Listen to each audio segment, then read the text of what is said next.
खुदावंद यीशु मसीह के नाम में आपको सलाम। मत्ती की इंजील के 6 बाब की 16वीं आयत में लिखा है, और जब तुम रोजा रखो तो रियाकारों की तरह अपनी सूरत उदास न बनाओ, क्योंकि वो अपना मुंह बिगाड़ते हैं ताकि लोग उनको रोजादार जाने। मैं तुमसे सच कहता हूं कि वो अपना अजर पा चुके। आइए इस आयत की वजाहत को देखते हैं। रोजे के लिए यूनानी लफ्ज है नेस्तियूओ, जो 2 लफ्जों से मिलकर बना है, यानी नह मतलब नहीं और एस्तियो मतलब खाना, यानी खाने से परहेज करना। आइए पुराने अहदनामे में रोजे के ताल्लुक से सीखते हैं। खुदा ने सिर्फ एक दफा रोजे का हुक्म दिया था।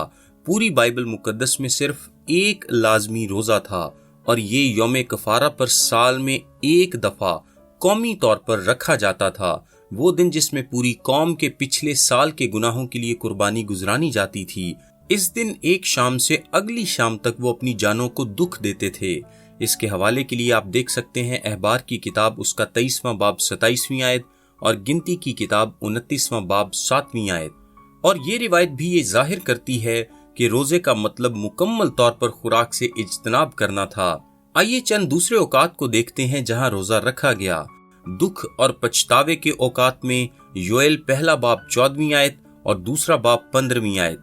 मजहबी जोश को मुतासर करने वाली पॉलिसी के तौर पर पहला सलातीन 21वां बाब 9वीं आयत और फिर पहला सलातीन 21वां बाब 12वीं आयत।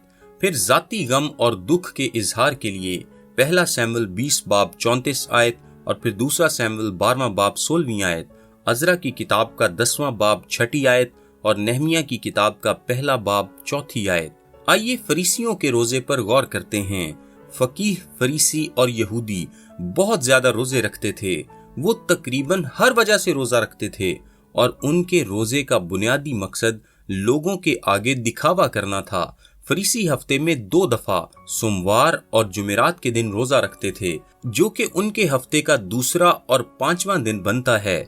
उनका मानना था कि मूसा दूसरे दिन यानी सोमवार वाले दिन कोहे सीना पर चढ़ा था और 5वें दिन यानी जुमेरात के दिन वो कोहे सीना से वापस उतरा था। अगर आप यहूदी तारीख को करीब से देखें तो आपको मालूम होगा कि यरूशलेम शहर में हफ्ते का दूसरा और 5वां दिन कारोबारी दिन थे।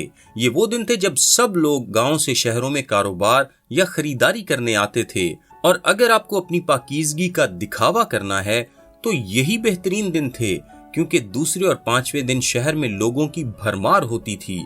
यही बेहतरीन वक्त और बेहतरीन जगह थी दिखावा करने के लिए उन लोगों के पास जो दिखावे के लिए रोजे रखते थे। वो ये सब रूहानी फख्र के तौर पर करते थे। जब वो बाजारों से गुजरते तो उनके बाल बिखरे होते थे। वो पुराने कपड़े पहनते थे और अपने ऊपर गर्द बखेर लेते थे। वो अपने मुंह सफेदी से रंगते थे ताकि उनके चेहरों पर पीलाहट नजर आए, और अपने सरों पर खाक डालते थे।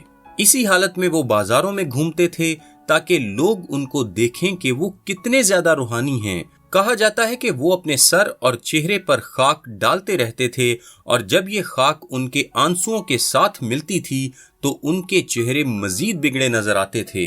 यीशु ने कहा वो अपना अजर पा चुके, यानी उन्होंने दिखावे के लिए ये सब किया और लोगों ने देख लिया। जो उन्होंने चाहा सो पा लिया।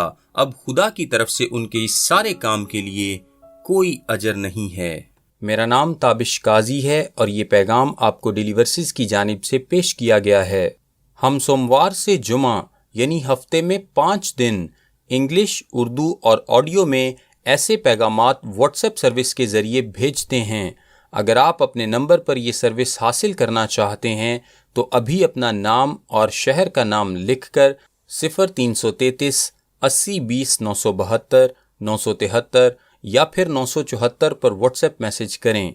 खुदा आपको बरकत दे। आमीन।